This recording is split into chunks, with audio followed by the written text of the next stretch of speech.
Yes, respected speakers and fellow participants. Good morning. As we begin, I would very kindly remind you. Sorry. As I said, distinguished speakers, eager participants, and my dear researchers, a very, very good morning to everybody. Before we begin, I would very gently bring to your notice, I would request you all to please ensure that your mobile phones have been set to a silent mode. And I would also like to say that we are now live on YouTube.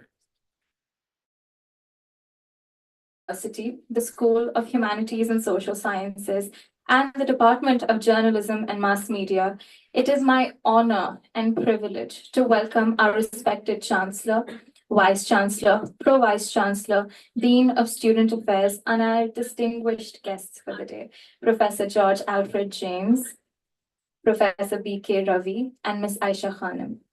Further, I would extend a very, very warm welcome to the staff, the various heads of the Department of Jane deemed to be university, the faculty from across campuses, research scholars, and our dear students. I welcome you all to the department's second International Conference on Literature, Society, and Global Media, which is in association with the research. The conference is in association with Research Culture and Society, a government-registered scientific research organization dedicated to supporting the research community at both national and international levels. It provides nonprofit services and focuses on quality initiatives. The Society organizes conferences, seminars, workshops, symposiums, and training programs on various themes.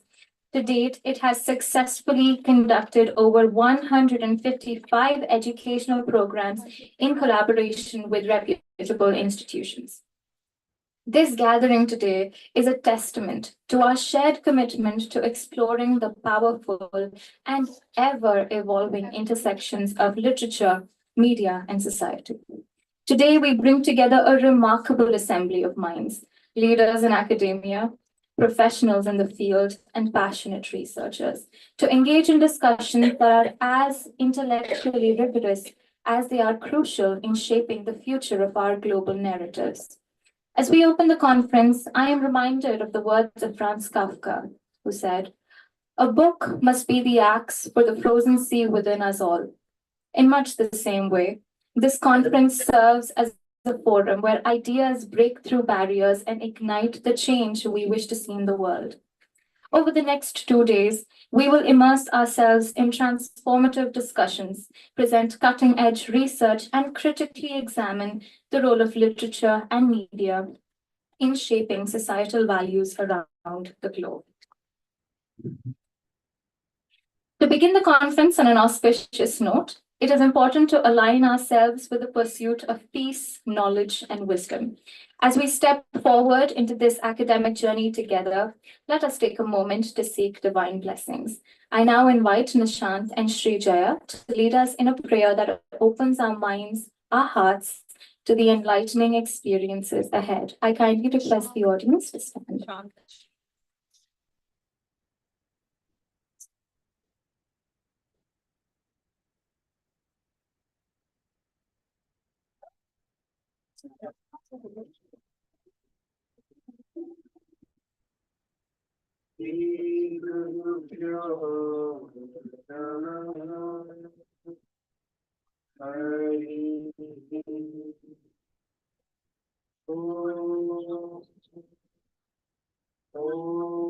शन्नो मित्रशं वरः शन्नो भवत्वर्यमा शन्न इन्द्रो बृहस्पतिः शन्नो विष्णुरुक्रमः नमो ब्रह्मणे नमस्तेवाय त्वमेव प्रत्यक्षं ब्रह्मासि त्वामेव प्रत्यक्षं ब्रह्म वदिष्यामि हृदं वदिष्यामि सत्यं वदिष्यामि तन्मामवतु तद्वक्तारमवतु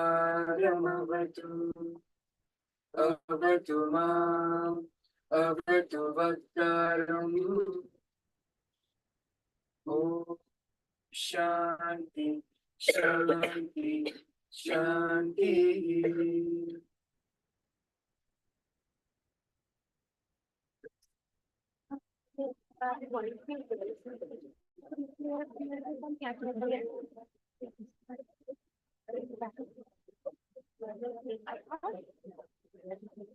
Thank you, Nishant and Srijaya, for that soulful rendition.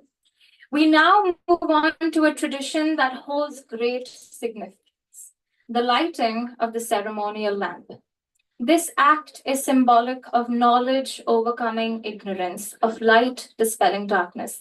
It represents the illuminate minds and spark innovative thought. I would now like to invite our distinguished dignitaries to please join us for the symbolic lighting of the lamp. In this moment, we not just light the flame, but the torch of inquiry and learning that will guide us over the course of the event.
Thank you for that illuminating start to our event. With the lamp now glowing brightly, let us turn our focus to the institution that brings us here today. It is with great pride that we highlight the remarkable achievements and the vision of Jain Deemed to be University. Jain Deemed to be University is a beacon of excellence in education, currently and consistently reaching remarkable milestones since its foundation.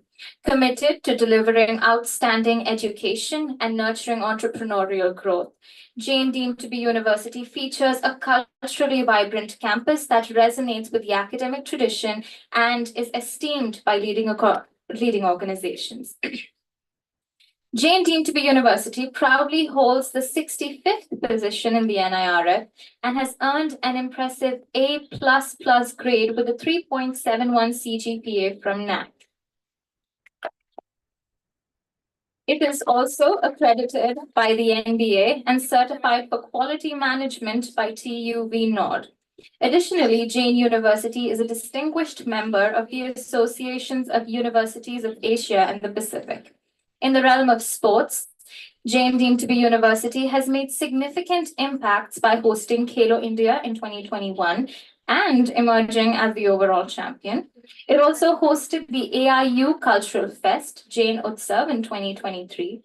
Jain University is recognized as the 6th ranked top private university in India by India Today's Best Universities 2024. It is not only an educational force, but an institution that consistently achieves excellence and holistic development. Jain Deemed to be University has been conferred the prestigious Rashtriya Khel Protsahan Puraskar in 2023 by the Ministry of Youth Affairs and Sports, specifically for the category of identification and nurturing of budding and young talent for the year 2023. In addition to that, we are immensely proud to announce that according to India Today's July 2024 report, Jain has achieved the #1 position among private universities for the highest number of patents published over the past 3 years, with a very, very impressive record of 1,600 patents filed and 1,399 published. This accomplishment highlights our unwavering dedication to innovation and research excellence. Alongside the university's tradition of excellence, we must acknowledge the dedicated efforts of the Department of Journalism and Mass Communication, whose hard work has brought us here to this event today.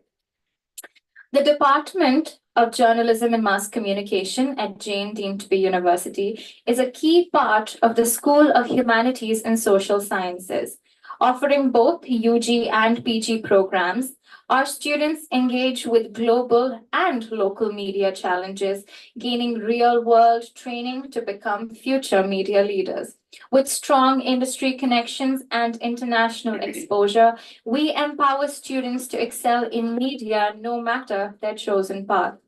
The department has been ranked 8th among the top 10 emerging colleges in India and 17th in the overall rankings by India Today for the year 2024.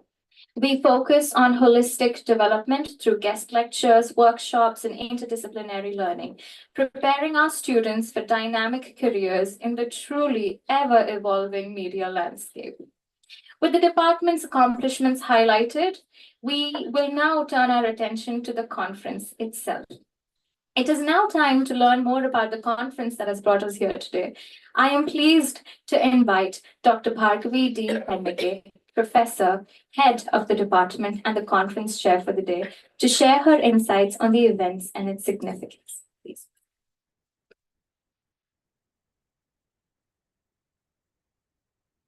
Thank you, Danya. Good morning, everyone. Good morning. Good morning, ma'am. A very warm welcome to all of you to this inaugural session of the International Conference on Literature, Society, and Global Media at the Department of Journalism and Mass Communication, Jain Deemed to be University, under the aegis of Humanities and Social Sciences, under the aegis of the School of Humanities and Social Sciences, in association with Research, Culture, and Society, who is our publication partner. Matthew Arnold once said, journalism is literature in hurry. This resonates with the idea of journalism, the idea which captures the moment. The literature offers timeless narratives, whereas journalism offers the main key highlight of journalism is its timeliness. The focal is on the timeliness, whereas the literature, it is timelessness. So this conflict between literature and journalism is going on for ages. So I think this is a very appropriate platform to discuss about the narratives, the conflicts, and the interconnections of the literature, journalism, and how it shapes our society. So I would like to tell this audience we received an overwhelming response from more than 300 participants. That's a huge number for us to handle.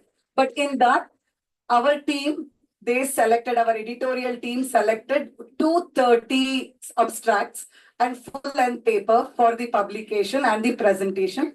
And this is going to happen in 8 tracks over the next 2 days. 8 tracks today and 8 tracks tomorrow. So today we have 7 offline tracks and 1 online track. Tomorrow we have 7 online tracks and 1 offline tracks. So you can imagine the huge response this conference has actually, generated. I think this is the viral world, and I don't know how this became viral. So yeah, and before concluding my speech, I would like to acknowledge the support of our Pro Vice Chancellor, Dinesh Neelkanji, who has been immense support throughout. From the day we got this idea till today, he has been a constant, unwavering support. I thank him for all the support he extended. Thank you, sir. And now I would like to thank our guest, Chief Keynote Speaker, Professor George James. He is an emeritus professor from University of North Texas, a highly distinguished scholar whom I greatly admire, a passionate environmentalist who was the chair of the first Adinath Jainology Institute, which was constituted in the University of North Texas. He was also the head of religion and philosophy. I think we cannot get a better, more appropriate speaker than Professor George. I really thank him for gracing this occasion. And another very important guest, B.K. Ravi sir, who is here. He is one of the most admired scholar in the journalism academia, who started, I was just telling our vice president, sir, he started his profession as a journalist, lecturer, professor, registrar, then vice chancellor. Now he is the distinguished vice chancellor of Koppal University. Thank you very much, sir, for gracing this occasion. And we will be shortly joined by our Media Academy chairman, Aisha Kannu ma'am. She has the distinction of the first chairperson of being the heading the Karnataka Media Academy. She is on her way. She is about to join. So we have these 3 distinguished guests who are going to speak about the conference and the theme.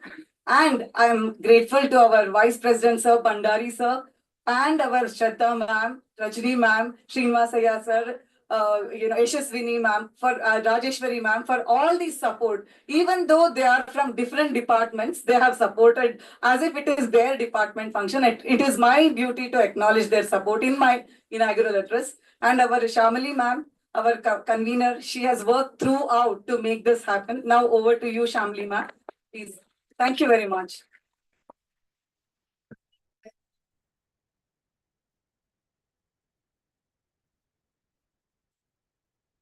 Good morning. Thank you, my dear HOD, Dr. Bhargavi Hemige. On behalf of the Department of Journalism and Mass Communication, the School of Social Sciences and Humanities, Jain Tim Tibet University, I welcome you all for this conference, second international conference on literature, society, and global media. There is a common adage which says that literature begins where science ends.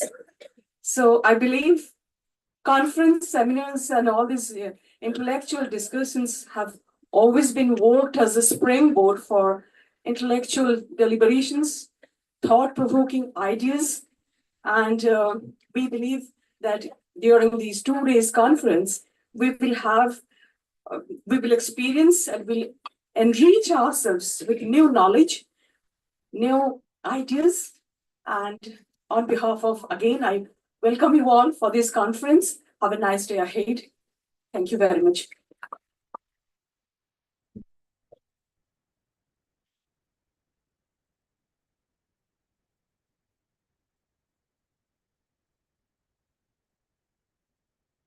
Thank you, Dr. Bhargavi and Dr. Shamli.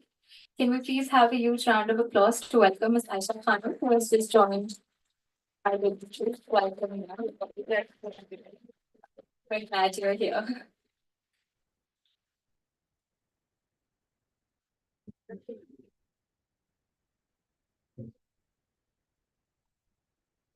It is now my pleasure to invite Dr. Shraddha Kanwar to deliver the welcome address. Dr. Shraddha, Chief Academic Officer at Jain Deemed to be University, is a distinguished leader with 26 years of experience in innovation and strategic development. Ma'am's expertise in interdisciplinary knowledge and future-focused education, those strategies drive the university's vision for academic excellence.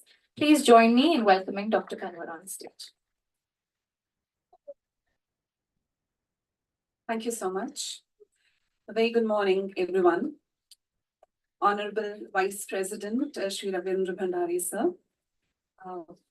Actually, Ma'am Gurudutt, sir, Dr. Bhargavi, all members of the principal officers team of the university, our eminent faculty members, our lovely students, our scholars, our guests who have come to this event, Professor George, P.K. Ravi sir, Aisha ma'am, a very warm welcome to this conference.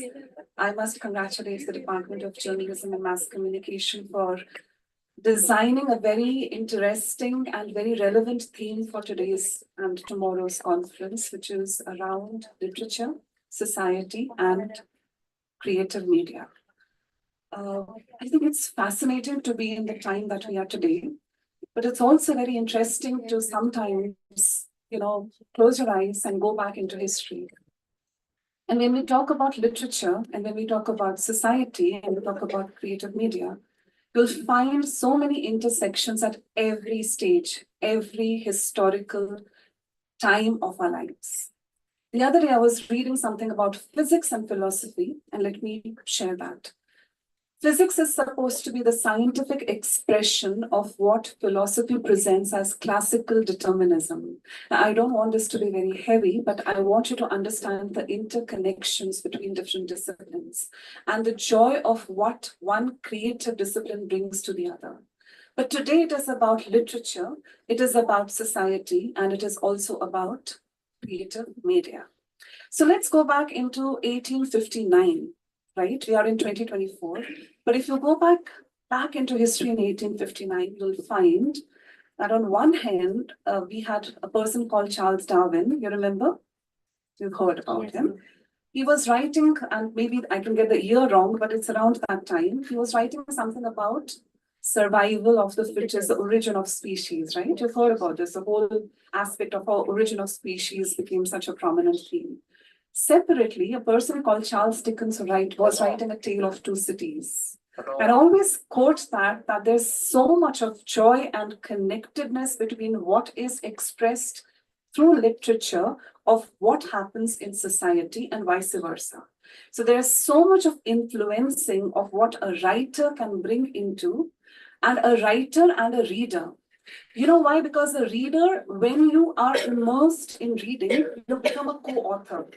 You are imagining, and imagining is the fundamental difference between what makes a human being and not a human being. In fact, if you read Yuval Noah Harari and you read about Sapiens, there is a beautiful line which talks about storytelling. And storytelling distinguishes us human beings as one of the most evolved species. We are supposed to be the most evolved, most superior species because of the power of imagination. The power of imagination, the ability to express your emotions in a manner which can be so creative, can only come through literature. Whereas language is a window to your cognition and as a medium of communication, literature enriches it. Today in technology, we're talking about metaverse, right? But you just have to read a book to go into a different era, to go into a different time, to understand a different perspective, to understand about what somebody can feel and how somebody can express, whether it is through a metaphor or through a very enriched vocabulary. We must remember the power of literature, and these are words which are not just historically relevant, but relevant at every time. At every time, the pen is mightier than the sword, because the pen and the write-up that we bring and we connect with cannot be at all, sort of debated, defended, or condescended by anything. We are living in a different world today where we are being designed by a new algorithm. We're talking about artificial intelligence, we're talking about machine learning, we're talking about elements which are so critical because technology is about development is about progress, and everything comes back towards the scientific bent of mind and the temperament and the acumen that we all acquire. But you know what else we need? We need empathy. We need compassion. We need to understand. And why we need to understand? Because this world needs to be harmonized and needs to be healed. And nothing more than literature, nothing more than the creativity of a person, of a human mind can, sort of bring that.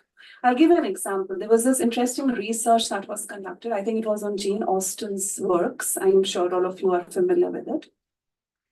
They conducted a study about around 15,000 students, and they tried to understand that while reading, they conducted it through an fMRI. You would be aware of this. So they conducted a scan of how the brain operates when you're reading a certain text.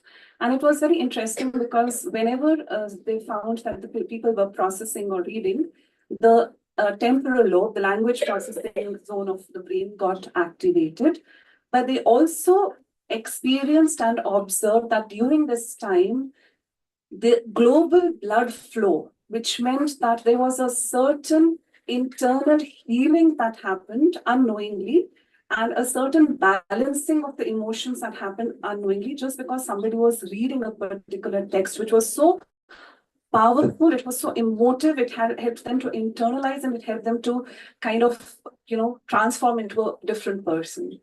That is the power that words can bring. That is a power of literature. That is a power of connecting that literary expression with what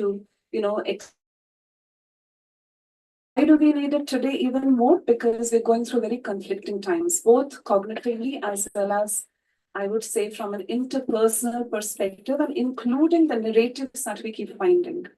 Another very interesting development that is happening is around misinformation and disinformation. And you know what? Literature is exactly the opposite of it.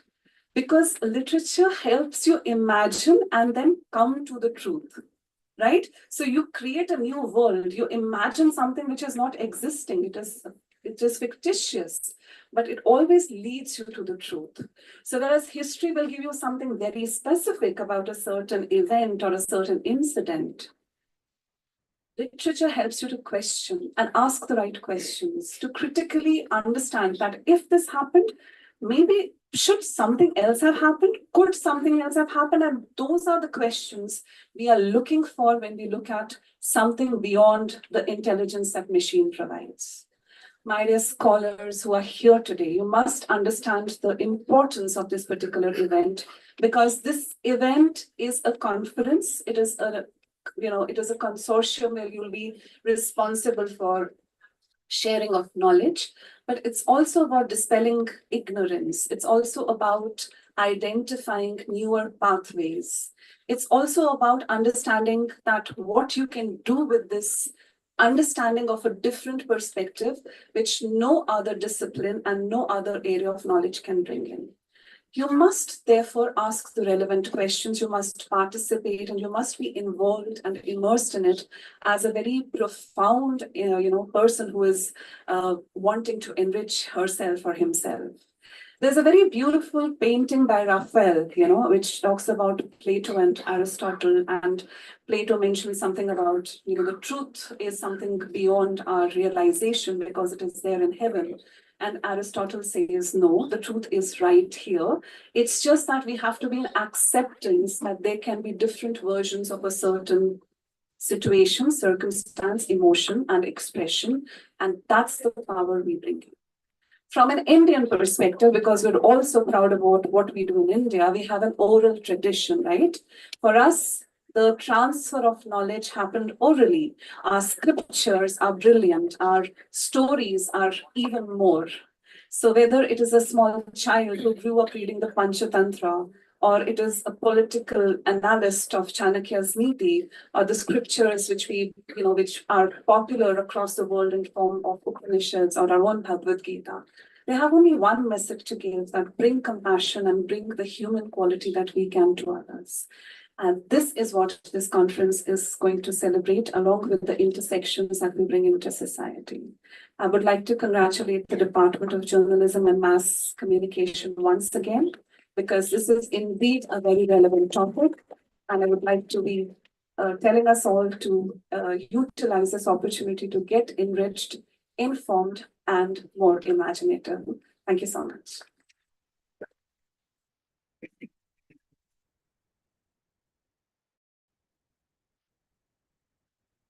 Thank you, Dr. Shraddha, for your warm and indeed very thought-provoking welcome. You not just welcomed us as an extension, you also shed light on the very relevant intersections of the three: literature, media, and society as we speak.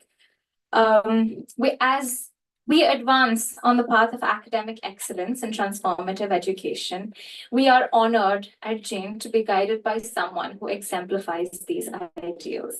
Dr. Chenraj Roychand, Counselor of Jain Deemed to be University, Sir is a visionary leader whose guidance has profoundly transformed our university into a center of inspiration and excellence.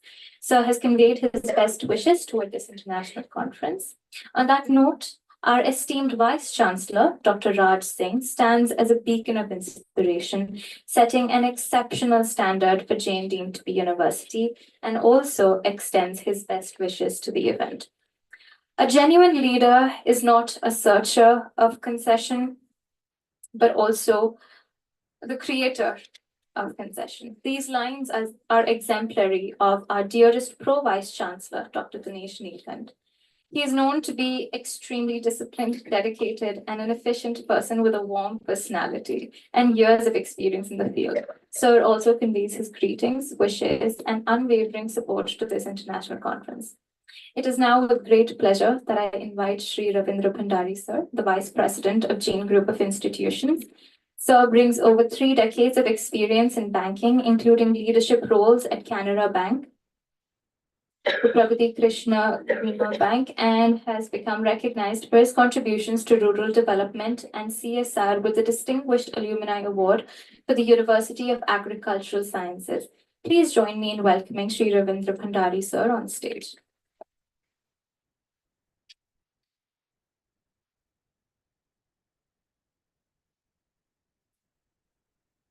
Most respected dignitaries on the dais, of the dais, research scholars, scientists,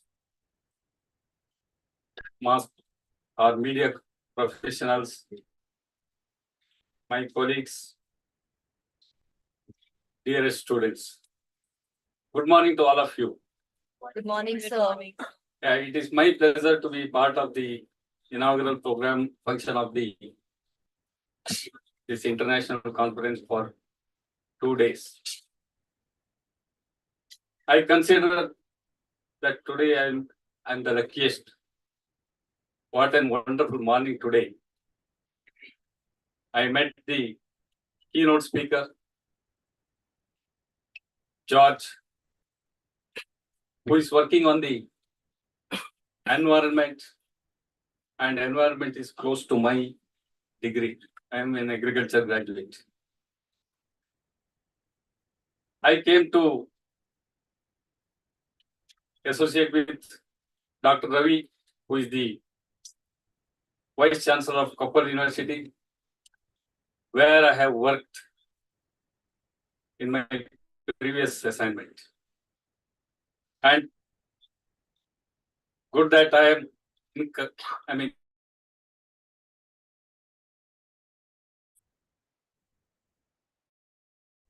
the media chairperson, Aish Madam, because media is also very close to my heart.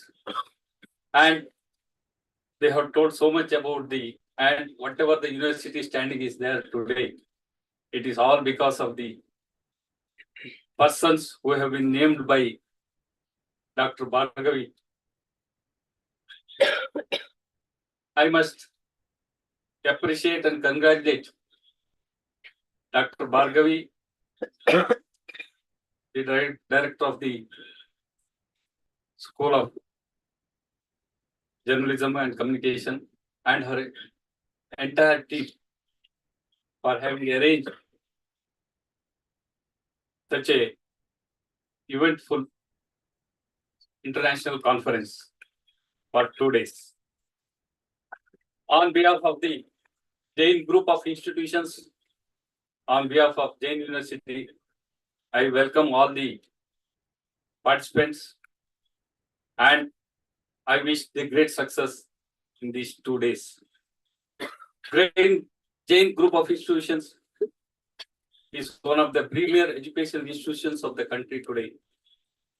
We have almost 1 lakh of students studying in our institution, and we have 2 universities. One is Jain deemed to be university, another is Arka Jain University in Jamshedpur.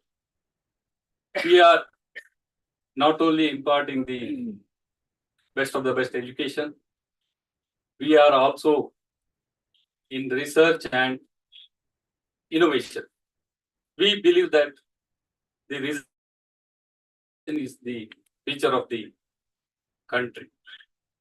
So to facilitate that, we have almost 8 dedicated research centers, and the FCRC, that is Bio Research Commercial Center, it is one of the state-of-art research centers in the entire Asia, which is giving training for the IOC and HPC officials. So we are there in education, we are there in research and innovation also. And to facilitate that, we conduct a lot of conferences, both national conferences and international conferences. Every month, almost I can say that we conduct at least one international conferences in one of the campuses on most relevant subject. And today, if you see the theme of conference, which is very, very relevant, the International Conference on Literature, Society, and Global Media. All the 3 are very much connected. And you know that literature, which empowers the people to develop new ideas and also way of thinking, and media, which is a distribution, and it is shaping the ideas, and also it influences the attitude and also the belief of the people. Today, you know that India is one of the powerful countries in the world, maybe because of the achievements, whatever they have or we have made. But unless and until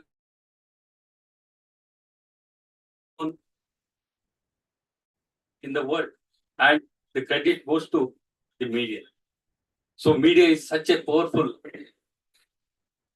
tool which can educate the society, which can do the linkage, and social medias are very powerful today.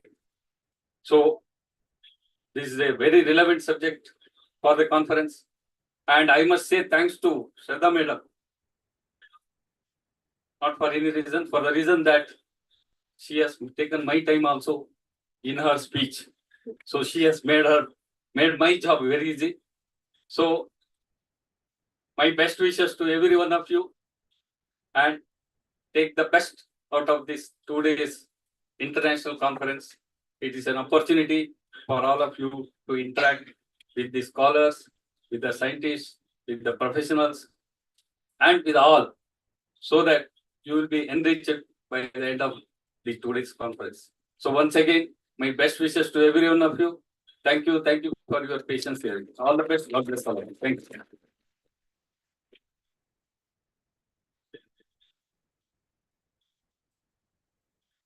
Thank you, sir, for your insightful and motivating address. Your words have added significant value to our event today. With that, we now move on to the highlight of today's event. It is my distinct honor to call upon our esteemed guest of honor, Professor B.K. Ravi, a distinguished scholar and a veteran in the field of communication. Currently serving as the Vice Chancellor of Koppal University, Karnataka, Professor Ravi has had a remarkable career spanning over 34 years, excelling as a teacher, researcher, critic, and administrator. His expertise encompasses political communication, television, film, social media, health communication, and development communication, where he has significantly impacted both academia and the media industry. He has held esteemed positions such as the Registrar and the Chairman of the Department of Communication at Bangalore University, as well as being a member of the Karnataka State Commission for Backward Classes. Professor Ravi's research contributions are truly vast and influential.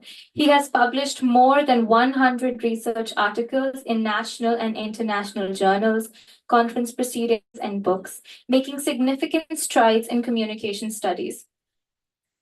He is also the editor-in-chief of Constructive Communication, a peer-reviewed academic journal, and has served on the editorial and advisory boards of over 15 prestigious journals worldwide. His commitment to nurturing the next generation of scholars is evident.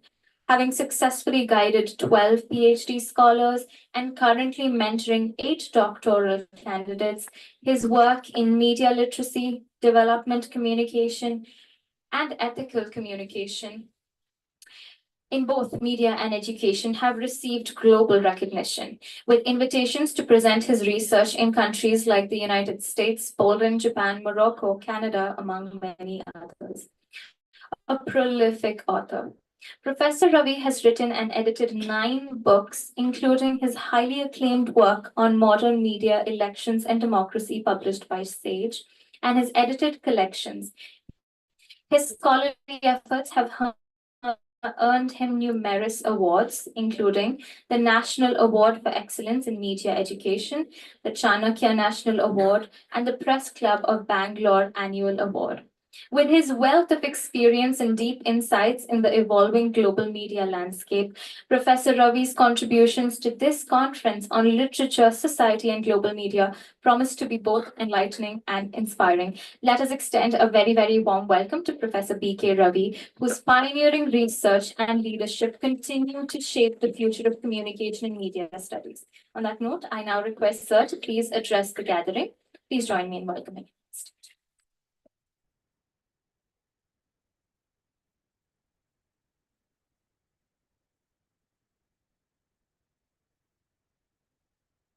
I'm very happy to be with all of you today. Because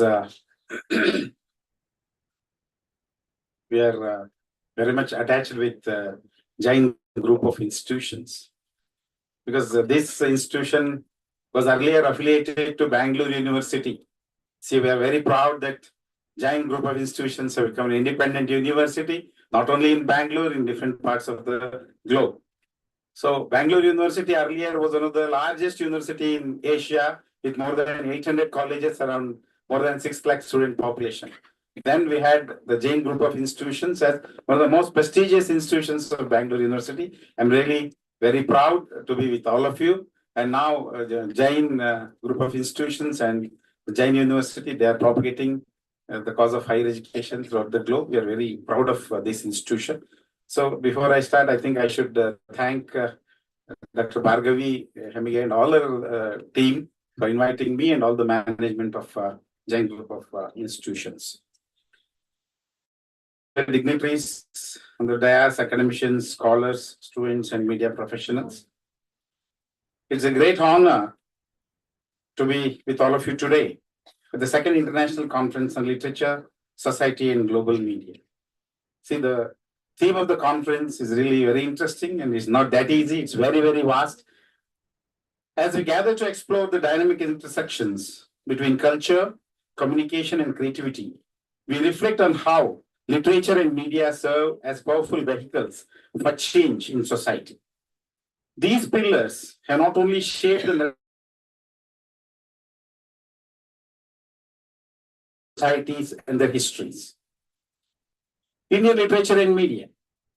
India has a rich history of oral and written traditions which span millennia. From the sacred hymns of the Vedas to the epics like the Mahabharata and Ramayana, literature in India has always reflected the complexities of human existence, morality, and society. Through centuries, Indian literature has evolved, mirroring social change, colonial influence, and post-colonial transformation. One cannot overlook the influence of the Bhakti and Sufi movements, which brought about a renaissance in Indian literature, emphasizing devotion, love, and humanism. These movements transcended religious boundaries, weaving a cultural fabric of compassion and spirituality. The Bhakti movement in regional languages. Poets such as Kabir, Mirabai, and Tulsidas became the symbols of this era. Their writings did not merely reflect personal piety. They challenged the rigidity of religious orthodoxy and caste hierarchies, thus fostering societal reform. Kabir's poetry, for instance, because why I'm quoting all these things is because literature and media is a very vast subject. Touching literature and media is a very vast subject. See, for example, Kabir's emphasis on inner spirituality transcended the external rituals of religion, urging society towards inclusivity.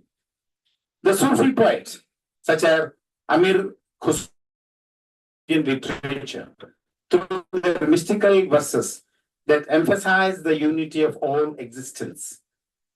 These works acted as bridges between cultures, connecting Persian, Arabic, and Indian traditions in ways that broaden societal horizons.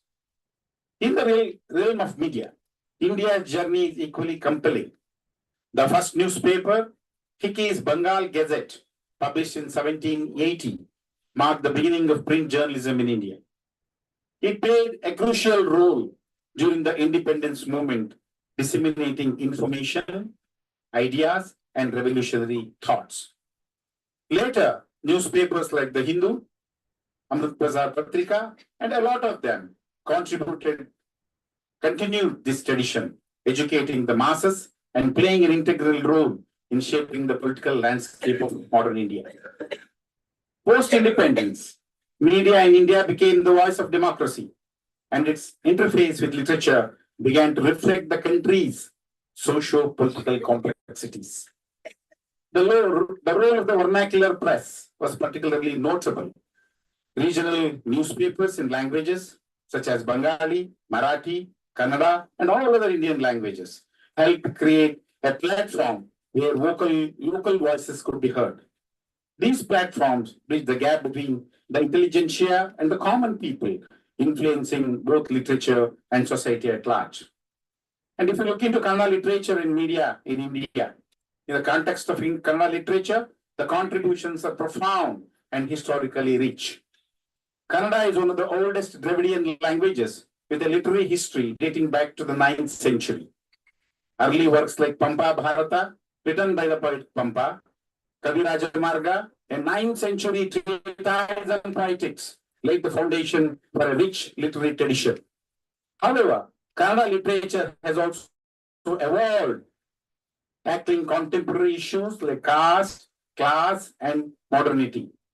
The contributions of the Vachana Sahitya and Dasa Sahitya in evolving the message of equality is remarkable. Kuvempu, who is called Dr. K.V. Puttappa, one of the most celebrated modern Kannada writers, made an indelible mark with his writings that explored existential questions, the human condition, and societal dilemmas. His magnum opus, Sri Ramayana Darshanam, reimages the ancient epic Ramayana and provides modern philosophical insights, blending mythology and contemporary concerns. Kuvempu's literary prowess, along with his social activism, made him an integral part of Kannada literature, creating a dialogue between tradition and modernity. Dr. U.R. Ananthamurthy. Dr. U.R. Ananthamurthy was my teacher because he taught English literature to me in University of Mysore. Dr. U.R. Ananthamurthy further pushed the boundaries of Kannada literature by exploring socio-political issues, caste dynamics, and the complexities of modern life in his works. His novel, Samskara, is a seminal example reflecting the moral dilemmas within a caste-driven society. Through his intricate portrayal of life in a traditional village, Ananthamurthy's work became a reflection of Indian society at large. Media in Karnataka has played a significant role in shaping public opinion and promoting Kannada literature. Earlier, maybe before 80s, newspapers like Prajavani, which were very popular in the old Mysore and Semi Karnataka, it was very popular in northern Karnataka, and now we have quite a lot of Kannada newspapers, have been instrumental in fostering a love for Kannada language and literature. These publications have acted as cultural vehicles, helping to preserve and promote Kannada heritage. Moreover, television and radio, particularly All India Radio, have promoted regional art, culture, and music through different programs, contributing to the growth of Kannada identity. Kannada film industry, Kannada cinema, has also played an essential role in showcasing literary works to broader audiences. Films like Malgudi Days, based on the works of R.K. Narayan, and Nagarahavu, based on Tara Subbarao's novel, are examples of how Kannada literature has been translated into visual media.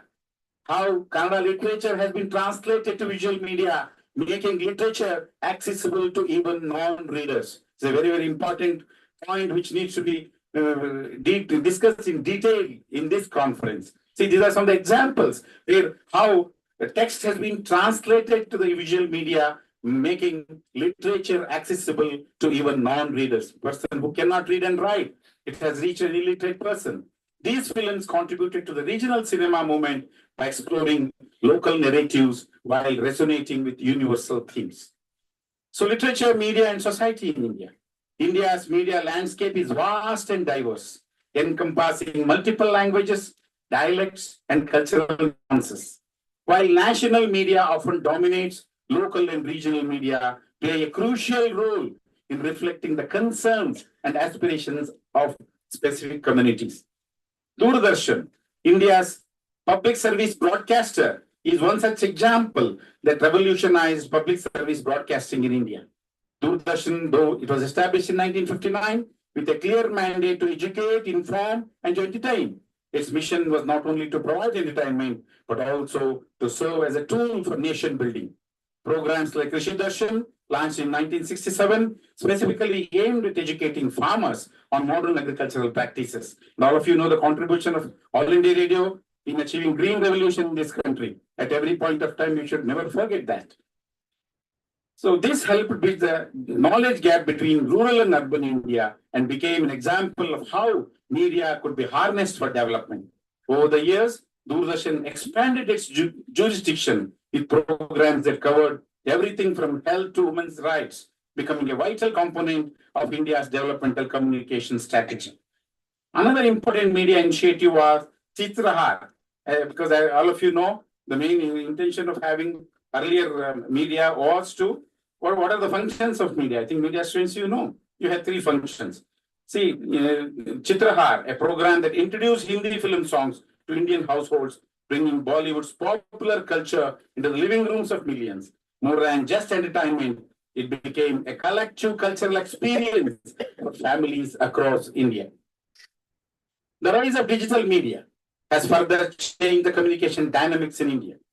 Regional YouTube channels, for instance, have allowed local communities to present their own stories in their native languages. For example, a Kannada YouTuber might discuss the environmental conservation efforts in the Western Ghats or highlight the preservation of Tulu folk traditions in coastal Karnataka. This kind of grassroots media has brought regional concerns to a global audience, promoting cultural preservation while empowering local voices. Focus on local media and society, empowering the marginalized, is the vital and impactful area.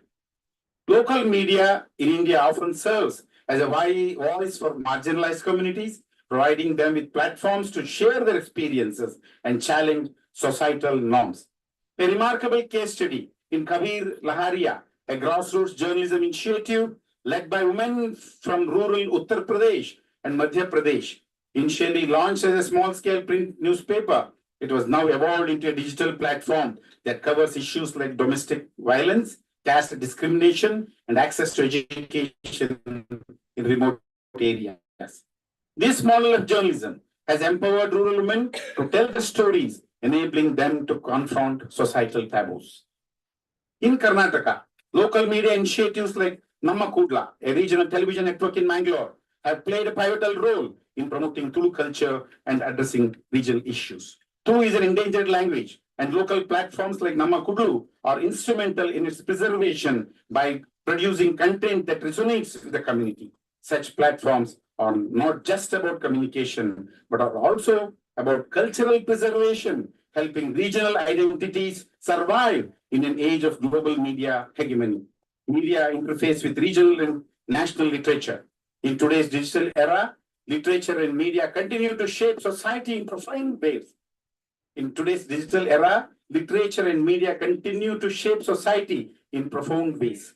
The interface between regional literature and media offers insightful glimpses into the cultural richness of India's diverse states. Marathi literature's influence on cinema, for example, is seen in films like Natsamrat, which is based on V.V. Shirvadkar's play. Similarly, Bengali literature, which has historically been a vibrant source of artistic inspiration, has been brought to the screen through filmmakers like Satyajit Ray. Satyajit Ray, he produced what is called Pater Panchali. What do you mean by Pater Panchali? Pater Panchali is nothing but the poetry on the celluloid. It is called as poetry on the celluloid. So, Satyajit Ray, whose films were inspired by the works of Rabindranath Tagore and Vibhuti Bhushan Bandyopadhyay. In Tamil Nadu, the cinema literate population has seen works by literary giants like Jayakanthan and Sivasankar transformed into influential films that question societal and political structures. The media interface here has ensured that literature is not confined to the page, but extended to visual representations which reach mass audiences. Malayalam cinema has long maintained a close relationship with literature. The adoption of Vaikom Muhammad Bashir's novels, including Balya Kala Sakti, into film represents the cinematic tradition of bringing complex societal narratives to life. These examples demonstrate that society, literature, and media are always interconnected, whether in print, radio, or cinema, are interconnected with their ability to reflect and influence society. The interface between literature and media, whether in regional, print, radio, or cinema, continues to reflect and influence our collective consciousness. From the adoption of literary classics into films that challenge social norms to the rise of digital media platforms that democratize storytelling, we witness a dynamic interplay that bridges traditional and modern forms of expression. As we move forward, let us carry with us the lessons learned from this conference. Let us embrace the potential of literature and media as tools for social change and advocate for their continued evolution in a way that serves all communities, particularly those that are often marginalized or overlooked. In conclusion, I would like to extend my deepest gratitude to each of you, our distinguished speakers, dedicated organizers, and engaged participants for your contributions to this vibrant dialogue. Your commitment to exploring and understanding the intersections of culture, communication, and creativity is what make these discussions not just valuable, but transformative. This is very, very important. This will not, your creativity is what makes these discussions not just valuable, but transformative. Thank you, and I wish you all the best in your continued work and endeavors. May the insights and connections from this conference inspire and guide us towards a more inclusive and empowered society in future. Thank you very much. Namaste. I'm sorry, as I have to leave for one more conference, 300 kilometers from here. I request your permission to leave. Because Aisha Madam, the chairman of Media Academy, Professor George, and all the Professor Bandari, and all the dignitaries are here. I'm very happy to be with, because when the Bhargavi invited me, I didn't want to escape. So I came here. So in the afternoon, I had to leave, because this is a very, according to me, this is a very broad subject where I want people from literature, from media, and sit and discuss. This is an excellent conference. I think once again, I have to congratulate Bhargavi and all her team, the management of Jain University, for organizing this. Thank you very much again for inviting me. I wish you all the best. Don't waste your time. 2 days is very precious for all of you, especially students from media studies. You have to listen to a lot of presentations, and you have to prepare yourself for the future. So thank you very much. All the best. Namaste.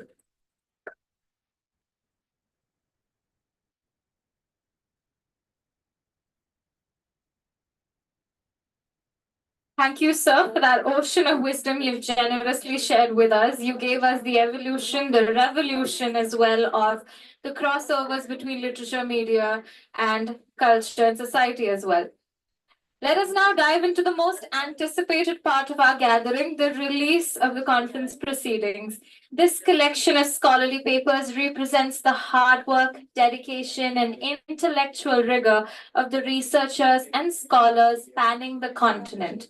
It is a body of work that not only captures the present academic moment, but will serve as a resource for future exploration. I am honored to invite the dignitaries to please join us on stage for the release of the proceedings. Let us extend a very warm welcome while they take the stage, please.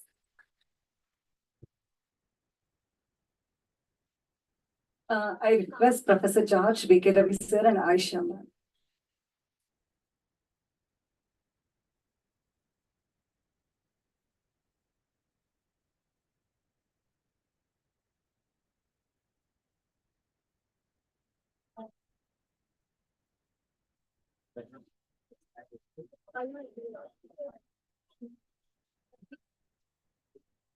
Can we have it?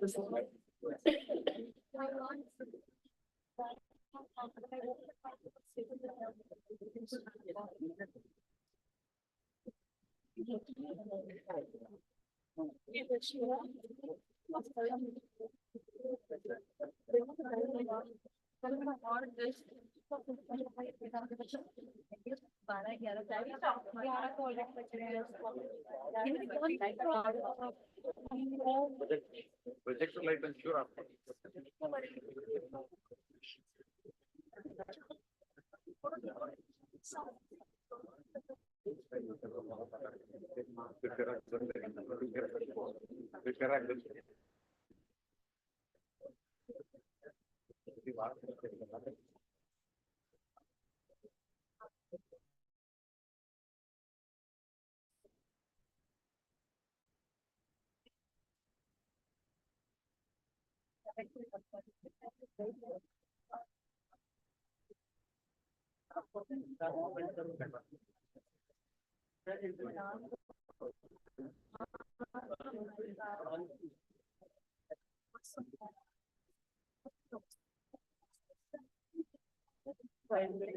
With the proceedings now released, thank you so much for that. At this juncture, I would also like to mention that it becomes important to show our appreciation for their presence here today.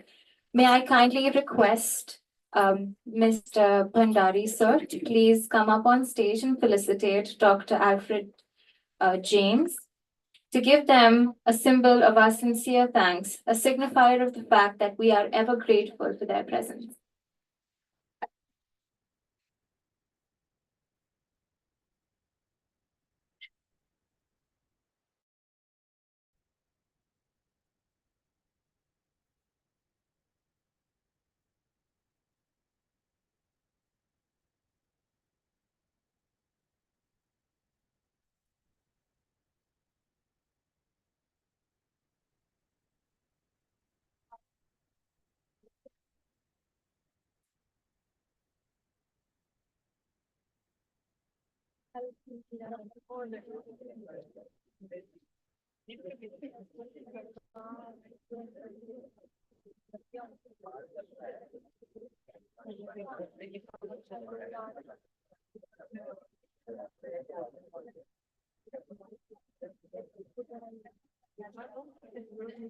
Thank you, sir.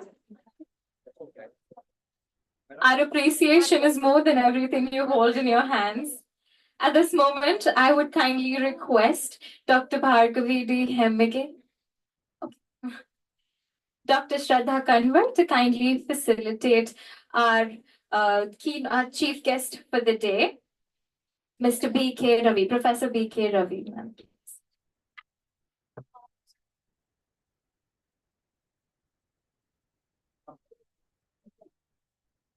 Simultaneously, I would also kindly request Bhargavi ma'am to please felicitate Ms. Aisha Khanum.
I thank our guests of honor and the dignitaries who have facilitated them. Thank you.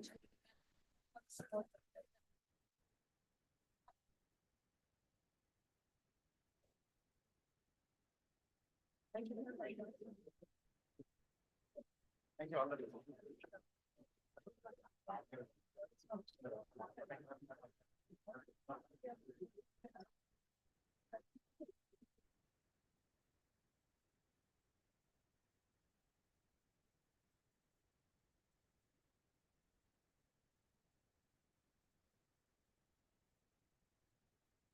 Our way of saying thanks on a material level sits on that stage, but I'm here to say that we hold our patrons in the highest of regard. Thank you so much for being here today. Having said that, it is with great excitement that I introduce our chief guest, Miss Aisha Khanum.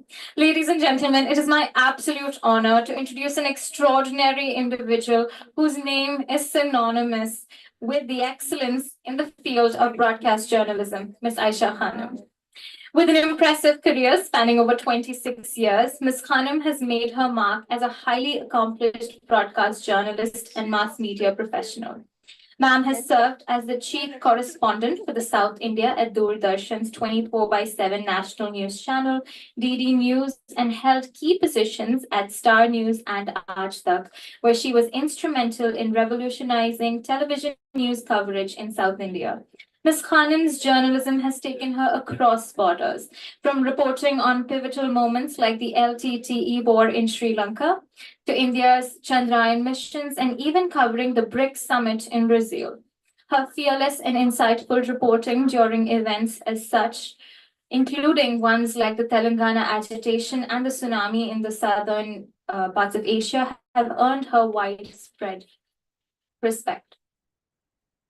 Ma'am's dedication to her craft has not gone unnoticed, with awards such as the prestigious Indira Gandhi Award for her contributions to journalism and the Tipu Sultan Award for unbiased reporting. Moreover, her leadership in the field is reflected in her election as the secretary of the Press Club of Bangalore and her role in the Karnataka Media Academy. Ms. Khanum is more than just a journalist. She is a storyteller, a communicator, and a voice for those who need to be heard. It is with great pride that I welcome her onto the stage today. We eagerly await your vision and insights, and as ma'am addresses the distinguished gathering. Please join me in welcoming Ms. Khanum. I invite her to engage with us and set the stage for today's proceedings.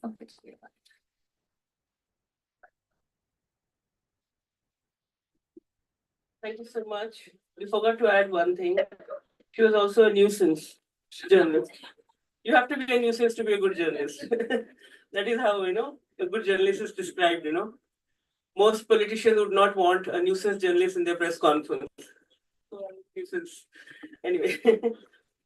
First of all, I apologize to everybody here. I came a little late because of the traffic and also some confusion about my timings. Although I was imagining that I'll reach here before time and I will cheat Bhargavi ma'am and sneak into MTR and have good breakfast.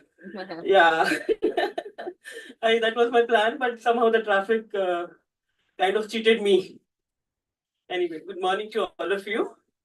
Distinguished guests here, Professor George James, Shraddha ma'am, chairperson of the Journalism Department of Bhargavi Hemige, Sir Bhandari sir, yeah, Bhandari ji, yes, abhi aapki baat suni maine, Bhandari ji, and all the distinguished guests and gathering here, Shamli, who's here. Thank you so much, for giving me this opportunity to be with you, to connect with you on this vast topic. Literature and journalism is north and south. So till now, I have been a journalist, and believe me, this is really a gigantic topic, literature, society, and global media, which I can almost build one academy around it. It is such a vast topic, and it actually led me to thinking. It transformed me into a classroom. Now, how do, as a journalist, how do I connect with this topic? And coming here, listening to Shraddha ma'am and Ravi sir and Bhandari ji, now it made my job easier. So I feel, indeed, literature, society, and global media is interconnected.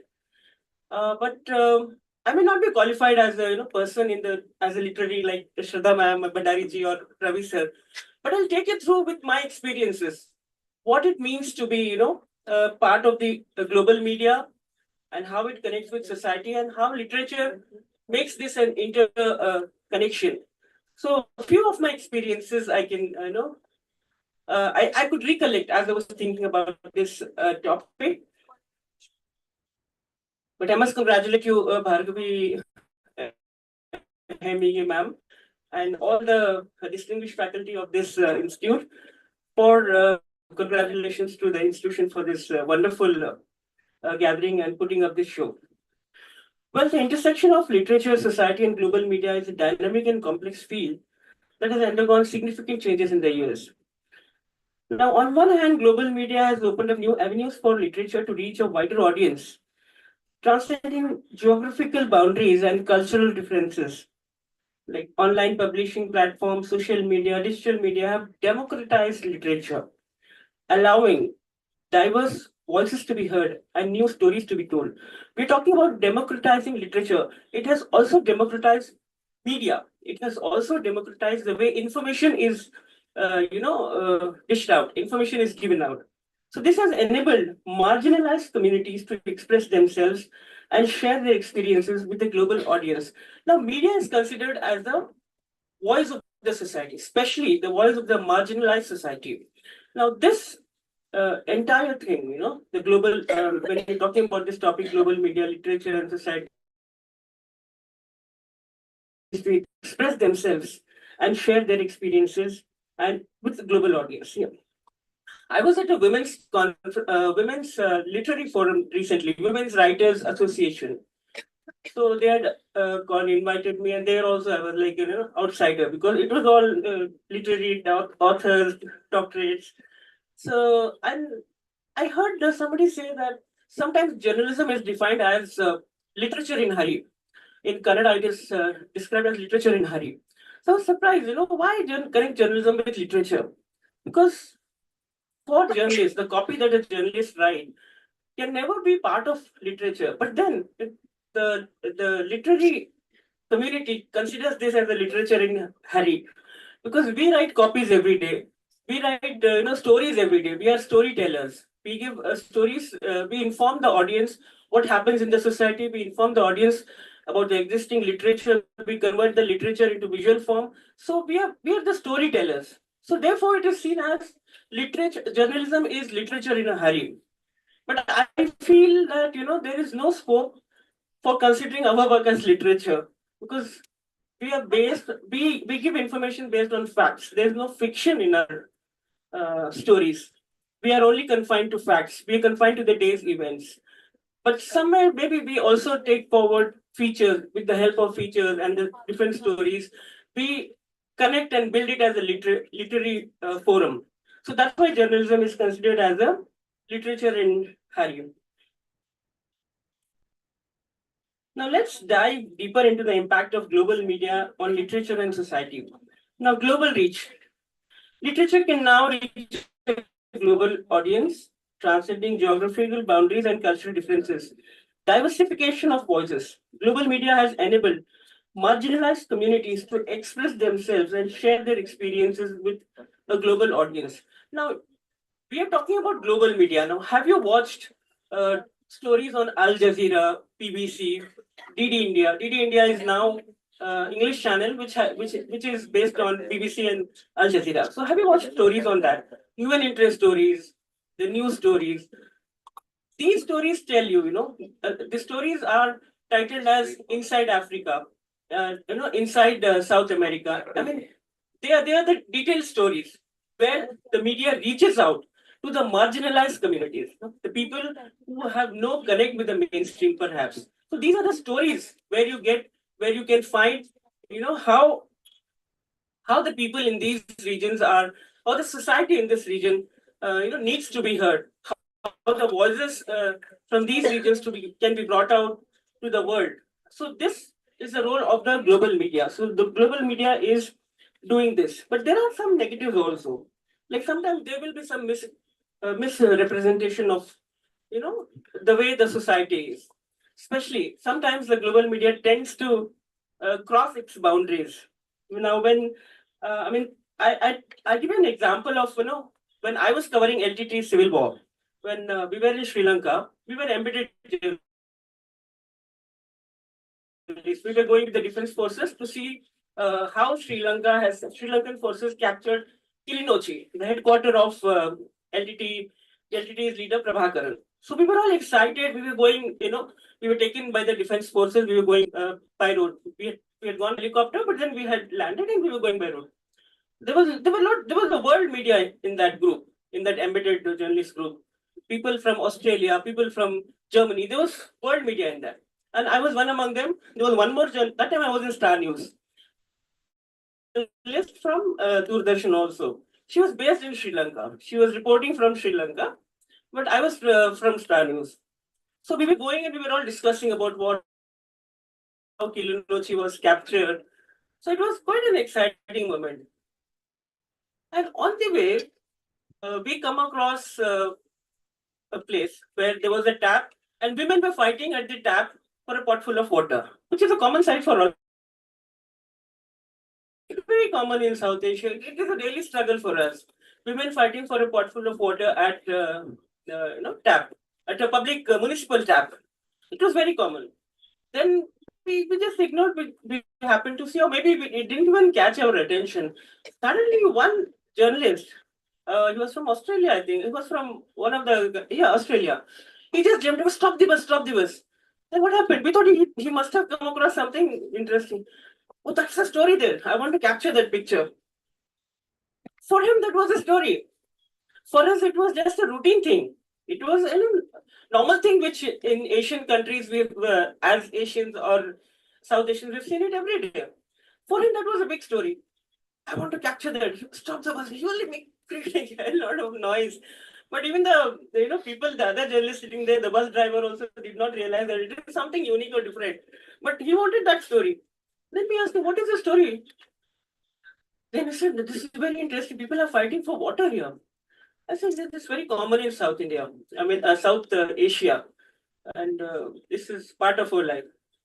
You see, so then he said, no, for me, this is a bigger story than the war. That is a global media, he wants to show something different. He wants to show something which perhaps in his country it is, not a daily picture. Then my friend, who was in Doordarshan, oh, come on, let's go ahead. We have a bigger story waiting for us. This is nothing. He didn't listen. He wanted that picture. He took that picture. So the global media, perhaps then, I don't know what story he narrated later on, what story he wrote in his newspaper. But as a global media, everyone have different perspectives. So they may not know the culture of that society. They may not know the culture of that region, but their perspectives are different. So this is how I could, connect, I related to the topic when I was thinking what I should speak to you practically as a journalist, not as a literary person, but as a journalist. So this is one incident that compels me to think how the global media can play a role in building and also in not play a role, but can sometimes misrepresent the facts as well. Now, another example which most foreign correspondents used to do till now, whenever they start their story about India, the story would start with the land of snake charmers. India was just a land of snake charmers for them. India, a land of, ghats. They used to show Varanasi ghats. So they only talked about that. So most of the stories I saw in BBC and till recently, maybe 15 years, 1 decade ago, the stories would begin with this narration. India, the land of snake charmers. We as Indians, where are snake charmers for us? For us, we see a snake charmer. But for them, it is like connecting it and stereotyping.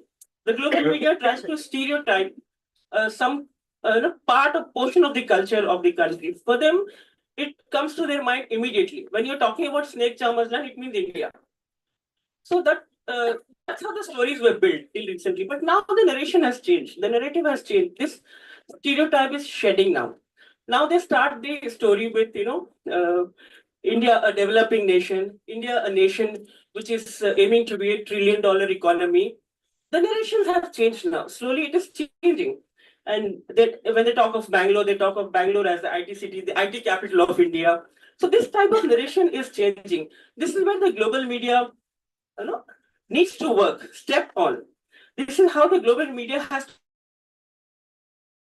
types, which we were talking. But this has changed probably because most of the Indians are now working in the foreign channels. They are changing the perspective. And other correspondents, South Asia correspondents in these channels. Some of them are heading the channels as well in important positions. Now, as I said, how the Western media depicts these, a few portions of the culture. So the challenges to mitigate these challenges, it is essential to promote diverse voices and perspectives in global media, encourage cultural sensitivity and awareness in literature and media. This is very important. We need to encourage cultural sensitivity and awareness in literature and media. This is why I said most journalists coming from South Asia are now working in these foreign channels, in these big channels. So they are bringing that cultural sensitivity. They are correcting the narratives. So this is important. There is no objection to that because they are bringing in facts. They are not building fictions here. They are correcting the narrative. That is all. That is all we need. We have to sensitize them. Then growing influence. India is increasingly becoming a significant player in global media with its own media companies expanding globally. Now you see most of the channels are now expanding globally as well. So we were happy with having a national reach. Now we are aiming at, most of the media companies are aiming at international reach. Times Now, DD India is an international channel which is just recently launched a year ago. So this is where we have to, increase our influence in building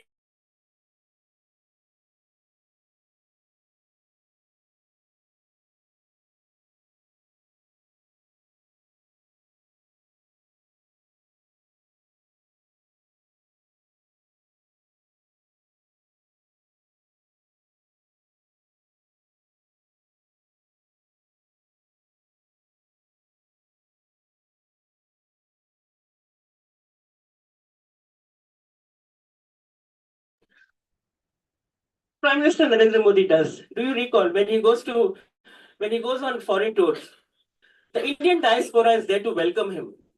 This is a soft power that India displays. This is where people in that country, in that region, connect with this.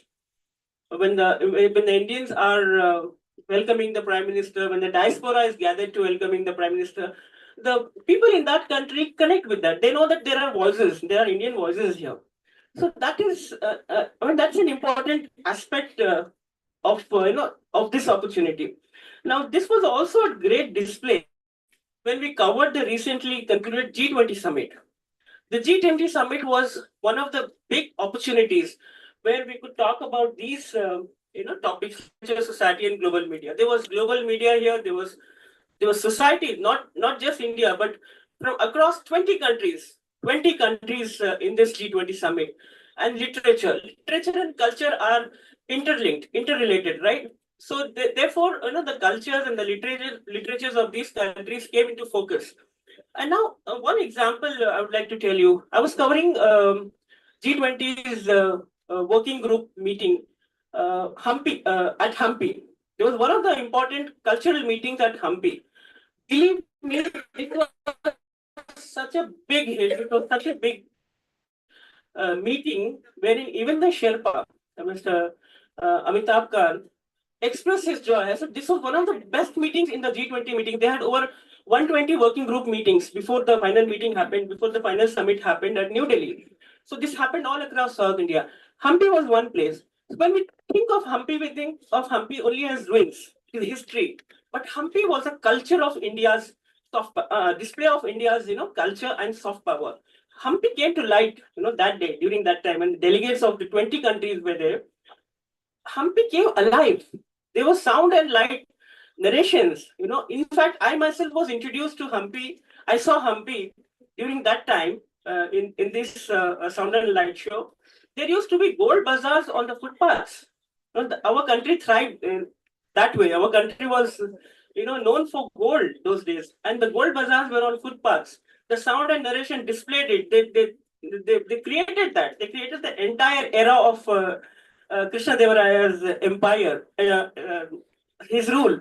So it was the global media was focusing on this entire thing. The global media was taking this entire, the society of those days, the Indian society, the culture, and the literature. We have not written in the literature. Hampi history is vast. You might get bored reading so much of pages of this literature, but the media can display this in a 20-minute capsule or a 5-minute or 10-minute story. It was an amazing experience. Hampi brought to life. There were a lot of stories connected. Even I myself was not aware of these stories. But let me tell you, at that time, we are all part of the global media. We were all the global media correspondents, representatives. So we covered this, and this was one of the best stories, I feel. Now, this G20 summit, the agenda itself was inclusivity in every sphere, and what we have always believed in Vasudhaiva Kutumbakam. And Vasudhaiva Kutumbakam is also can underline this three factors. Though literature and culture also could have been added to this, literature, and since they are interlinked, literature, culture, society, and global media, that's what makes Vasudhaiva Kutumbakam. So let me just conclude quickly, because we have other eminent speaker. I want to listen to him also. And as Ravi sir pointed out, Bollywood is one another example of global reach. You must have seen several Bollywood movies, especially DDLJ, where Shah Rukh Khan is the beer stealing brat, in New York, in US. And he transforms into a dhoti clad Indian, youth coming back to India to woo his partner. So DDLJ was one such example where Bollywood is a very strong medium of global media's outreach. Sir also connected with us. I will not go into it, but I just wanted to bring you DDLJ, sir. I'm sure many of you are smiling there. Yeah. Okay. So films are part of media industry now. And another very interesting, wonderful perspective on the global media, literature and culture is the power of yoga. Yoga has united the world. When I'm talking about, there's so much literature on yoga available. How many of you have read? None of you would read, literature on yoga. But how yoga has been visualized these days, how the media is taking yoga to the world, how the current Prime Minister has taken yoga, how he has made it an international World Yoga Day. This is one another powerful example of these topics where media can play an important role. I'm talking as a media person. I'm not talking, I cannot talk like this, Shraddha ma'am. I'm talking as a media person and my own experiences. I'm just taking you through these things where you as media persons have a role to highlight these cultural, literary aspects and the society through your narrative, through your storytelling. So we are the great storytellers. Media is supposed to be storytellers, but of course that is a debatable issue now. So by fulfilling our roles as, global connectors, cultural ambassadors, truth seekers, public educators, and change agents, by fulfilling these roles, journalists contribute to informed global discourse, bridging cultural divides and facilitating international understanding, which would make this world a global family. So thank you very much for this time. I've just cut short few of the examples so that we navigate through this seminar and listen to more eminent speakers. Thank you very much. Thank you for having me.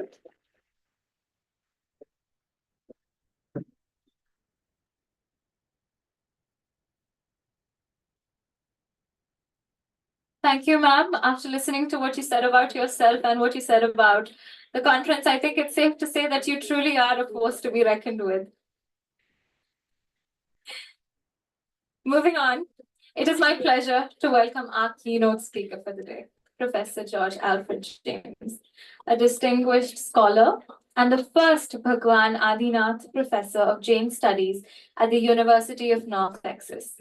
With a career spanning over 4 decades, Professor James is a leading figure in the fields of South Asian philosophy, world religion, and environmental ethics. With a particular focus on Jainism, a religion that is centered on the principles of nonviolence, non-absolutism, and non-possessiveness. As a passionate educator and researcher, Professor James has significantly shaped the curriculum at UNT by integrating Jain philosophy into the courses on South Asian thought and global religious traditions. His work highlights the deep influence of Jain principles on global icons like Mahatma Gandhi and Martin Luther King Jr., offering valuable insights into how ancient philosophies can inform modern ethical and social movements. Beyond Sir's academic achievements, Professor James is committed to raising awareness about Jainism's relevance in addressing contemporary issues, including environmental sustainability and nonviolent conflict resolution. His leadership as the Bhagwan Adinath Professor has already led to an increased dialogue on the importance of non-violence in today's turbulent world. Through his efforts, UNT is poised to become a hub for international conferences and discussions on these pressing global matters. Please join me in welcoming Professor George Alfred James, a scholar whose profound work continues to bridge ancient wisdom with modern media and communicational landscapes. Having said that, I now call upon Sir to kindly take the stage and deliver the much-awaited keynote address.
You okay?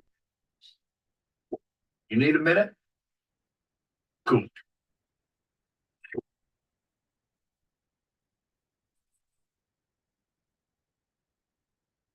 Listen, people, I know a thing or two about extinction. And let me tell you, and you'd kind of think this would be obvious, going extinct is a bad thing. And driving yourselves extinct in 70 million years, that's the most ridiculous thing I've ever heard. At least we had an asteroid. What's your excuse? You're headed for a climate disaster, and yet every year governments spend hundreds of billions of public funds on fossil fuel subsidies. Imagine if we had spent hundreds of billions per year subsidizing giant meteors. That's what you're doing right now. Think of all the other things you could do with that money. Around the world, people are living in poverty. Don't you think helping them would make more sense than, I don't know, paying for the demise of your entire species? Let me be real for a second. You got a huge opportunity right now. As you rebuild your economies and bounce back from this pandemic, this is humanity's big chance. So here's my wild idea. Don't choose extinction. Save your species before it's too late. It's time for you humans to stop making excuses and start making changes. Thank you.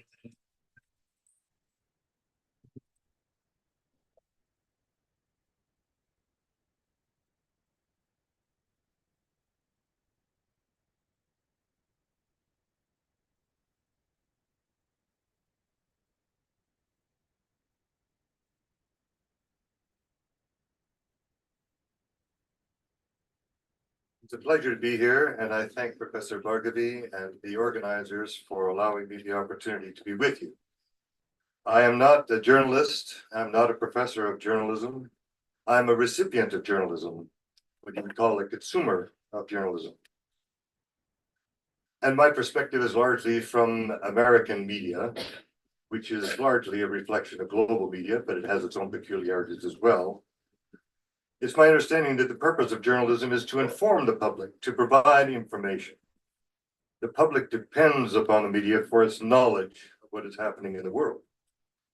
But the media also has a certain self-interest. Media outlets are competitive. They have to survive. Today, the public has access to multiple news outlets, particularly in America and about here. People can choose where they get their information. They can choose disinformation if they so choose. And they tend to choose the media that reflects their own values and their own concerns. The days are gone when we could look at one newspaper, say the New York Times in America, as the source of information that is going to be accurate and unbiased and helpful. In the course of my career, I have observed the gradual decline of journalistic standards. And I think there are a variety of reasons why this is the case. One is the need to get viewers. Competition among media. We used to say, if it bleeds, it leads. Well, if it doesn't bleed, then you have to do something to get attention to it. And so the result of that, of course, is sensationalism. Secondly, there is a certain association of journalism now with entertainment, particularly since people can choose the media that they want. There was a very interesting case of violation of media rules, of media standards by a well-known environmentalist, a well-known journalist in the United States. And his defense was that the company that he works for, the media that he works for, was never licensed as a news outlet. It was licensed as an entertainment channel. So he argued that he wasn't to be held to the same standards of journalism that other places would expect. People listen to the opinions they want and the facts they select. And the result is a certain merger of news and entertainment. Now, my concern is with environmentalism. I am here on a Fulbright grant to study the Apico movement, the Apico Chalavali, the only two words I know in Canada. Previously, I had done considerable research in the Western Himalayas and wrote a book on the life and activism and philosophy of the founder of the Chipko movement, whose name is Sunderlal Bahuguna. That book, by the way, has now been translated into Kannada and also into Hindi and is being translated into Malayalam. And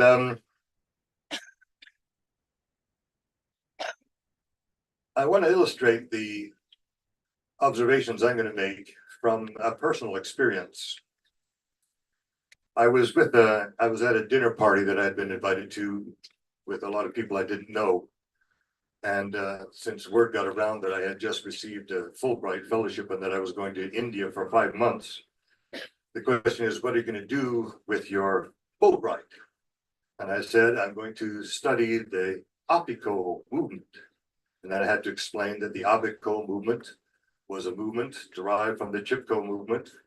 And the Chipko movement had utilized the non-violent strategy of hugging the trees in order to prevent them from being felled. The response I got was, oh, the tree huggers. That's another fad that's come from India, like yoga and like vegetarian food and meditation. Tree huggers, that term attracted my attention, and I looked it up in the Britannica dictionary to find this definition. Tree hugger, someone who is regarded as foolish or annoying because of being too concerned about the protection of trees, animals, and other parts of the natural world from pollution and other threats. One of the remarkable things about the Chipko movement is the fame it achieved in areas very, very distant from its origin in the Western Himalayas, in the small villages of the Western Himalayas. I hear about people in the UK, in one city in the UK, where there was a very large chestnut tree that was diseased and was dangerous because it could break and cause damage. But there were people who loved that tree, and they invoked the name of Chipko to save that tree. I also observed that in California, there are young people that chain themselves to trees, particularly redwoods, to protect them from being felled, and they invoked the name of Chipko. Others argued that recreational areas should be preserved for future generations and invoked the name of Chipko.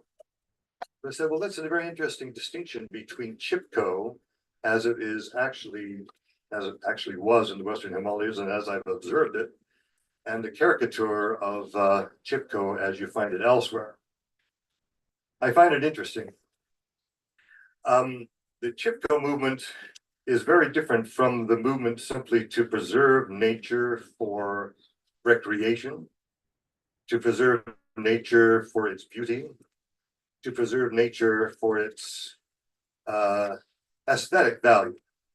And often in environmental ethics, the distinction is made between intrinsic value and instrumental value of a thing. So for instance, a forest, logging companies will say the forest is valuable. And in my part of the United States, where I move now in my retirement, the farthest northwest corner of America, in the state of Washington, there's a lot of logging going on. And it is interesting to me that loggers and logging companies will say about a national park that is right next door to me. I mean, my town actually faces the border of the Olympic National Park, a very little known national park that is actually the largest in the continental United States, most beautiful. Logging companies are saying that forest is overripe. That implies that it has value. It should be cut down because those trees are valuable. Well, they're valuable for their instrumental value. They're not valuable for their inherent value, not their intrinsic value. So we make that distinction. But when we look at the Chipko movement as it actually operated in the Himalayas and what happened there, I'm very impressed with the fact that the Chipko movement was not simply a movement to hug the trees because they loved the trees. They did love the trees, but for very different reasons. They loved the trees because the trees provided what Sunderlal Bahuguna called the 5 Fs. People outside of those forests did not understand. And government people who issued permits to logging companies to cut these forests did not understand. Or if they understood, they did not care that those forests are the lifeblood of the communities that live in the forest. So Sunderlal talked about the 5 Fs. The first is what we get from the forest. Food from the forest. People have no idea how much food local people, village people get from the forest. It's an enormous variety.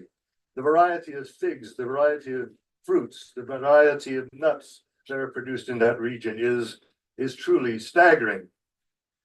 The second is fodder. Indians raise cattle, depend upon the milk from cows. The cows have to eat. You cut down the trees, the fodder is unavailable, and that becomes a problem. Beef litter produces fertilizer. That's the 3rd F. And the fertilizer is very important for the life of the farms in that region. They need fertilizer, and the fertilizer is generated naturally from the leaf litter that is falling from the trees. Fiber. I was pleased to find and informed by Sunderlal Bahuguna himself when he pointed to a tree and said, we make clothes from that tree. It's interesting that years ago, hemp was used for making clothes. It's found to be more durable than cotton, but nobody wants it because the cotton industry was so much more lucrative that went that way. Other fibers that are grown in the forest are not of interest.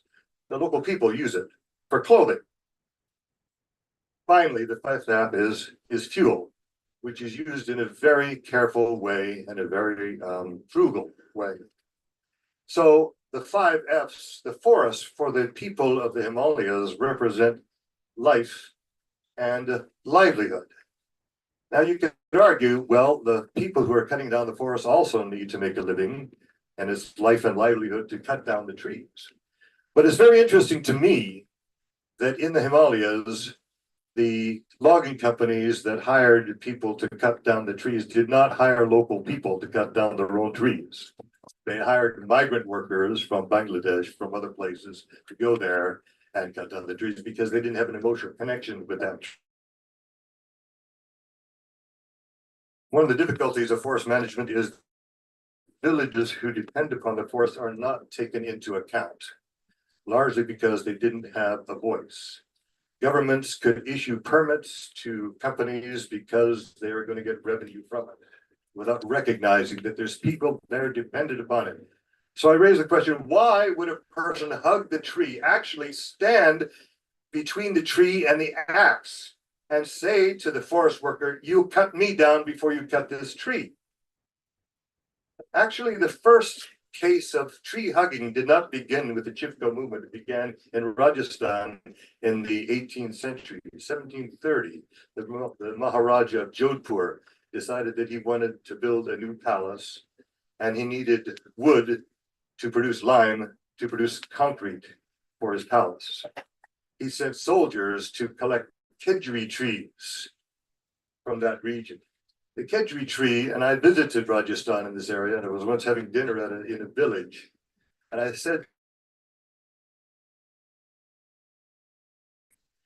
and he looked at my plate and said, what are you eating?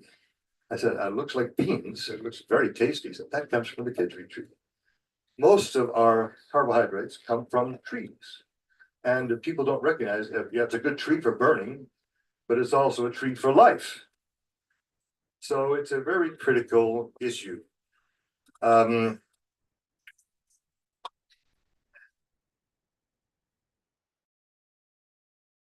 the villages were able to unite and protest and become a force that politicians had to recognize.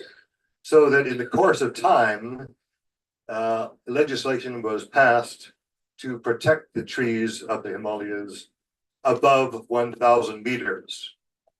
And I have traveled through the Himalayas myself, and traveled in fact through the Himalayas with not with Sundarlal Bahuguna, but with a disciple of Sundarlal Bahuguna, who is also the founder of the Atiko movement. His name is Pandurang Hegde. And I observed, we actually did the Char Dham Yatra. We visited the four dhams, the four temples at the four sources of the Ganges River. It was a tremendous experience. And what I discovered is that those forests are still intact. And I had to thank those people who had done the protest to enable those forests to survive, because they are beautiful, they are functional, and they are workable. This is a matter of environmental justice. And to understand that, and to really understand the plight of the people who suffer from the destruction of forests, we need to hear them. We need to hear their perspectives. It was mentioned that I was at the last of my career, Bhagwan Adinath Professor of Jain Studies. I was not a specialist in Jainism, and the story of how I became Bhagwan Adinath Professor of Jain Studies is a complicated one. But it was a very interesting experience. And it was very interesting to me to learn more about Jainism. And one of the most striking doctrines of Jainism that I found that was particularly engaging was the doctrine of Anikantavada, as opposed to Ekantavada. Anikantavada means many perspectives. In order to raise environmental issues, in order to solve environmental problems, we need a rigorously interdisciplinary approach. It's not enough just to know the science of the matter. It's also important to understand the social dimension, how people at the grassroots are affected by decisions of government. Anikantavada, many perspectives, multidisciplinary perspectives. And with the multidisciplinary perspectives, I think we can look for it. It's interesting to me, and I showed this film at the beginning for a particular reason. I find that in the media is marginalized. People don't realize that we are at a very critical point in our history. We understand that a concentration of 300 is tolerable. When the CO2 concentration rises above that, our life becomes endangered. The life of the planet becomes endangered, and extinction may be the next step. We are heading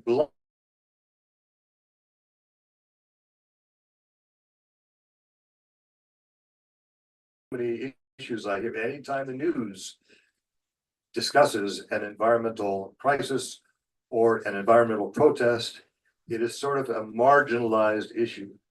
It is not a marginalized issue for our lives. As I said, 350 parts per million is what would be optimal. We are now at 443 parts per million. We are already exceeding the capacity, the carrying capacity of the planet. If we don't, this is a wonderful university and it trains a lot of people. There's a lot of successful people that come out of this university. And I would like to emphasize that the world doesn't need just more successful people. It needs people who are compassionate about the environment, compassionate about people who suffer most from the degradation of the environment.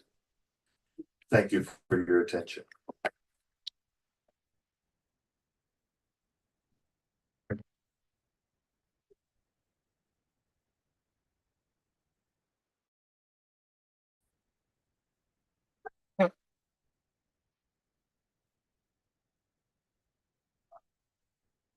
Thank you, Professor James, for your truly inspiring address. We are deeply grateful and motivated by your valuable insights.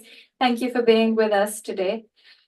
As we draw close to the end of the inaugural function of the conference, I would like to take a moment to acknowledge the presence of a few of our faculty from the various campuses. To begin with, I thank Dr. Gurudutt Sir, the Director of the School of Law.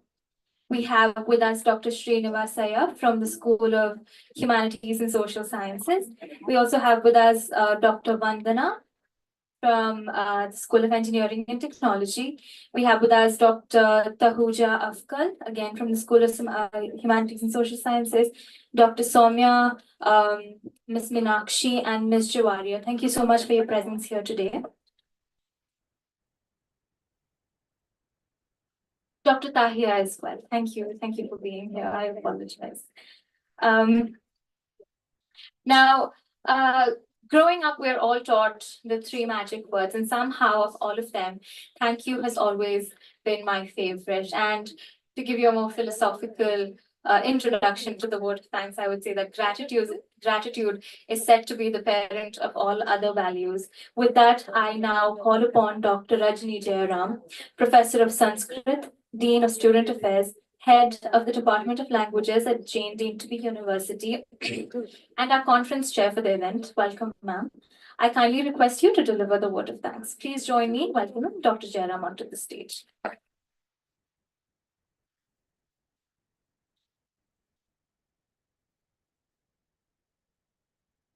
My humble obeisance to the peaceful eternal majesty stationed in the heart of one and all, beyond the realm of time and space, perceptible by self-experience. This is a quotation by Bhartruhari in Niti Shatakam. We are experiencing the real experience through this conference. This made me quote this particular shlokam. As far as the topic, I think, first of all, we need to thank the topic itself. Literature is the mirror of society which seeks a global media attention. This is the basic interconnectedness of the three entities in the topic. Today is a day which is an epoch-marking day in the annals of Jain deemed to be University, because the team has taken up the onerous task of engaging all of us in the to this opportunity to first of all thank all our speakers who have enlightened us with the insights which probably was known to us, but we did not know how to put them across process. Each of the speaker I would describe was like a full moon in the galaxy of the starry night. Thank you all for making us ponder with wholesome nourishment for a holistic development of our personality from within. I thank the team, Bhargavi Hemige and her colleagues, for making this possible, because I have been seeing them toil day and night, not caring how hard they are working and making it possible, running from pillar to post. The inauguration itself speaks of the quality of the conference. The next 2 days are going to be, I mean to say, the 1.5 days that we are going to have will have lot of mind-blowing and brainstorming sessions, which will give us lot of takeaways to carry back home. I thank all my learned colleagues for being there with us, supporting us, and making this a possible and successful beginning. I thank all the delegates coming from various parts of the geographic spaces for making it fruitful, and the students who are here, the research scholars, and everybody who have graced this occasion and also who will be there with us for the next deliberations. I thank the session chairs for accepting our invite and agreeing to be the session chairs. I cannot leave behind the students of the Department of Journalism and Mass Communication and the Department of Languages who have come here to understand and reach their next levels. I have to thank the people who have facilitated us with this wonderful infrastructure and all the arrangements for making this inaugural sessions a grand success. Thank you, one and all. Om Shanti Shanti Shanti.